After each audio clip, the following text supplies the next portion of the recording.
In the news tonight, a change in Barbados' booster shot policy. Support for electronic monitoring for people on bail. The Energy Ministry laying the groundwork for the future of clean fuels. And in sports, it'll be Australia to challenge New Zealand for the T20 World Cup. Broadcasting from our studios in the Pine St. Michael, this is CBC NewsNight, starting now.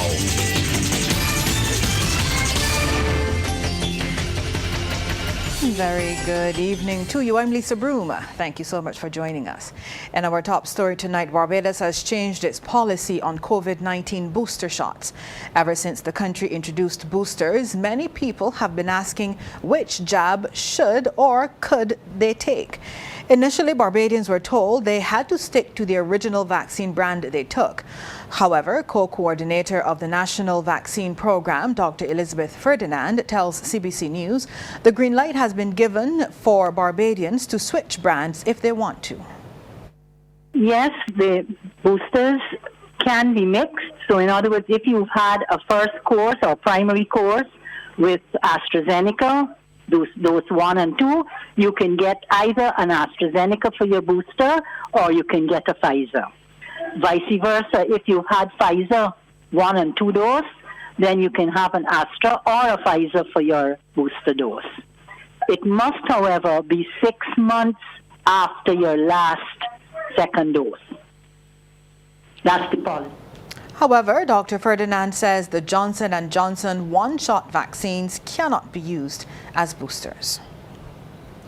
2 Barbadian males, ages 84 and 80 years old, died at the Blackman and Gollop and Harrison's Point isolation facilities respectively yesterday. They were both unvaccinated. Confirmed deaths as at November 10th stood at 189. Regarding new COVID-19 cases, Barbados recorded 145 males and 155 females. Those results were taken from 1,910 tests conducted yesterday by the Best dos Santos Public Health Lab.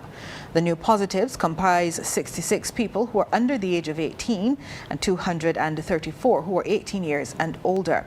There are 939 people in isolation facilities and 6,522 in home isolation.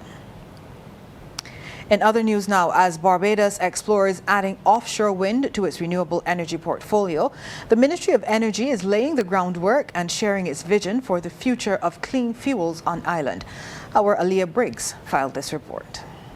On the heels of COP26, the Energy Division is sharing its plans to generate clean energy from Barbados's most abundant resources. Based on the findings of the recently concluded Ocean Energy Consultation, the most suitable solution could lie beyond the horizon. Program Manager in the Ministry of Energy, Keisha Reed, says offshore wind energy provides a once-in-a-generation opportunity for Barbados to diversify its energy portfolio. Barbados, being a small island developing state, which I like to refer to as a large ocean state, needs to be innovative and maximize its ocean resource.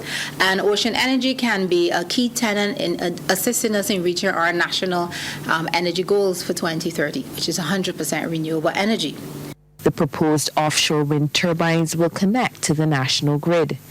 Ms. Reid believes creating a reliable energy mix, inclusive of solar and wind energy, will reduce Barbados's carbon footprint while creating economic opportunities for Barbadians in an emerging sector. It will contribute significantly to our renewable energy mix. We want to reduce our use of fossil fuels.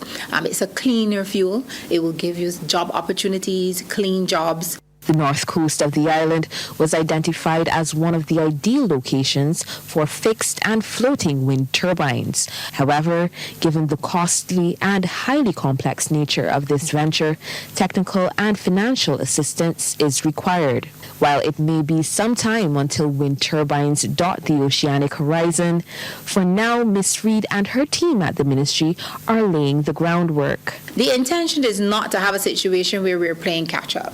We want to have everything in place so that once the technology and as the technology improve, when we go to market, that we are ready. Aaliyah Briggs, CBC News. Thanks, Aliyah.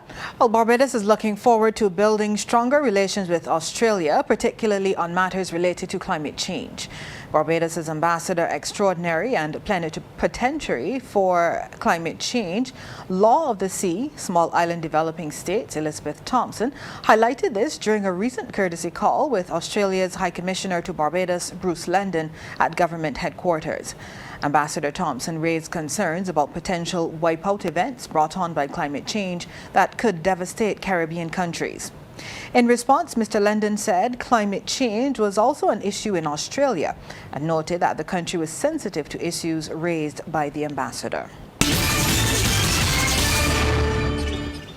Today is Remembrance Day, when the world pays tribute to those who lost their lives in the world wars. However, as Wendy Burke tells us, the parade and service in their honor takes place on Sunday morning at 8. Barbados Defence Force are busy here in National Heroes Square, putting the finishing touches to the cleaning up of the cenotaph for the Remembrance Day parade on Sunday and the interdenominational service. This year's parade will be a bit scaled down on account of COVID-19, so the large crowds which throng the area of the wharf as well as the square will not be able to be here. However, it will still have much of the pomp and pageantry as the Governor-General, Her Excellency Dame Sandra Mason, along with Prime Minister Mia Motley, Opposition Leader Bishop Joseph Atherley, along with other dignitaries. An official release from the Barbados Defence Force indicates this year will be an adapted parade with a virtual interdenominational service, which will be live-streamed. The Barbados Regiment will provide a guard of honour with the Queen's and regimental colours being carried on the parade. There will also be cenotaph sentries, flag bearers, wreath bearers, the Royal Barbados Police Force Band, and 8 members of the Barbados Legion. The significance of the wreath laying is all about remembering our war veterans and remembering in Flanders Fields. The poppies blow between the crosses, row on row, that mark our place, and in the sky, the larks still bravely singing fly. Wendy Burke, CBC News. Thanks, Wendy. Well, lawmen at the Black Rock Police Station are investigating a shooting incident which claimed the life of a 29-year-old man. Dead is Mario Hines of Richmond, St. Michael.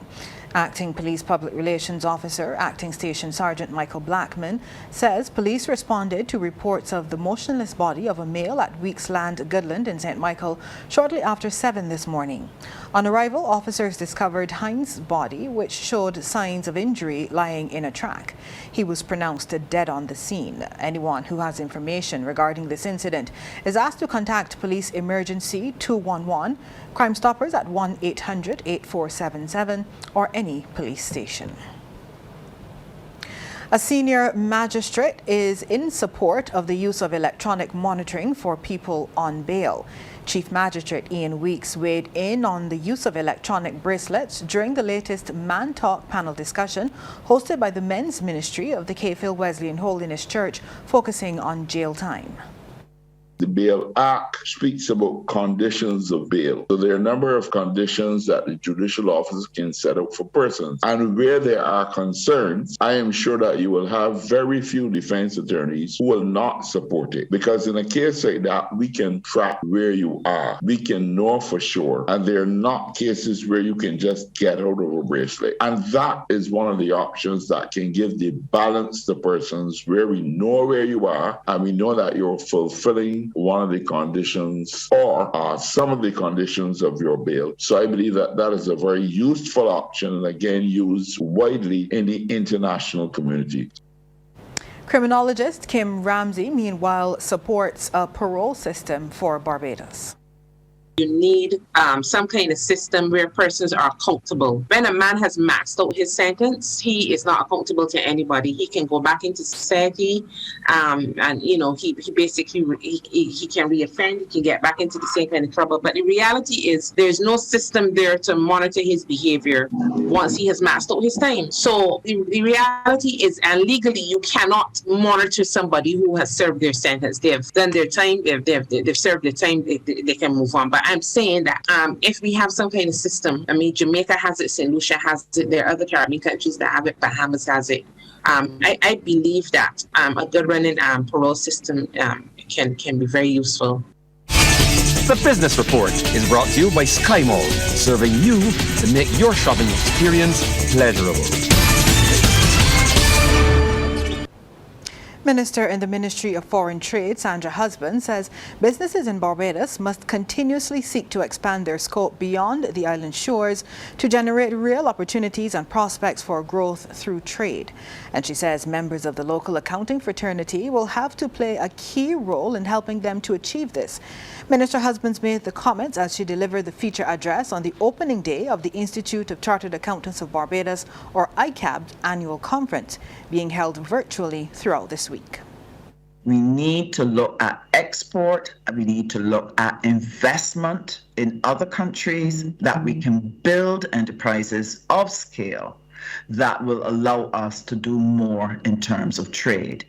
And therefore, our chief accounting officers, our financial directors, our top accounting people at the top of our organizations have to be a part of the leadership. And this speaks to your purpose in this moment.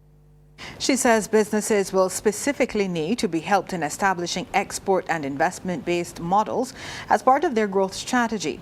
She notes that government has been playing its part in helping to spur that process by exploring both new and familiar markets. We've been focusing on Guyana and Suriname, and to a lesser extent, Belize, as possible places for us to focus. Guyana in particular, because Guyana will be growing at 28% and above because of the oil, and I know that you already know this piece of information. But what has been challenging about Guyana is that Barbados has not been as present as other countries. Guyana has been able to attract people from across the world. They are pouring in at a tremendous rate. They only had a slight halt because of COVID. 800 companies from Trinidad are in Guyana as we speak. And the question we encounter every time we engage our counterparts, where is Barbados? A new credit union card has been unveiled in the Barbadian marketplace. It's the One Union card of the Barbados Cooperative Credit Union League and launched at a media conference at the office of the City of Bridgetown Cooperative Credit Union Limited. President of the Barbados Cooperative Credit Union League, Hallie Haynes, says it was a significant moment in the life of the credit union movement. He also said it was a testament to the resilience of the movement in Barbados. The One Union card product will strengthen the capacities of smaller credit unions to provide card payment services to their members. While the larger credit unions within the league have had payment card systems for a while, the One Union card provides the entire credit union movement in Barbados with essential electronic payment transaction capacities. The credit union official said the modern environment has brought with it a different way of processing payments. It also leaves us vulnerable to the same sort of disruption that resulted when the CARES network was condemned by its owners. While this is of express concern to all local card users, it is of special significance to us in the credit unions whose operations are restricted by license to Barbados. While other financial institutions can divest, and move their bases of operations to other more attractive domiciles, the very nature of our businesses means that we are invested in and committed to Barbados in a way that others are not. Time for the second half in sports now. We head back over to the sports studio, back over to Mark Seal. All right, very good evening again. The West Indies Test squad is out of quarantine and they had their first practice session in Sri Lanka today. The players were in mandatory quarantine for the past 2 days and they were glad to get the exercise and resume preparations for the 2-match series. Skipper Craig Brathwaite says they want to close out 2021 on a high as they're currently in 3rd place in the Test Championship table. Guys, very happy. Obviously first day back out from quarantine. But the guys really focused and are ready to go. They're really looking forward to the series. And obviously we have a practice game first, so we look forward to doing well there and then doing well for West Indies in the Test series. It's a part of close out the year strong. Obviously next year we have some competitive series as well. So yeah, we just focus on that. We have 2 Test games left. 10 days of cricket. So we just break that down. Session by session, hour by hour, and we stick to our plans and stuff and do well for the region. The first test against Sri Lanka begins November 21st in Galle, but a 4-day tour match is, however, the first fixture. That begins this Sunday. Well, remember, you can continue to follow us here on TV8. You can also get more news on our social media platforms. We're on Instagram at CBC News Barbados and Facebook at cbcnews.bb, as well as our radio stations 947 FM, 100.7 FM, and 98.1 The One. And that's News Tonight. Good night. Thanks for visiting us. To get more stories like this one, like and subscribe to our YouTube channel.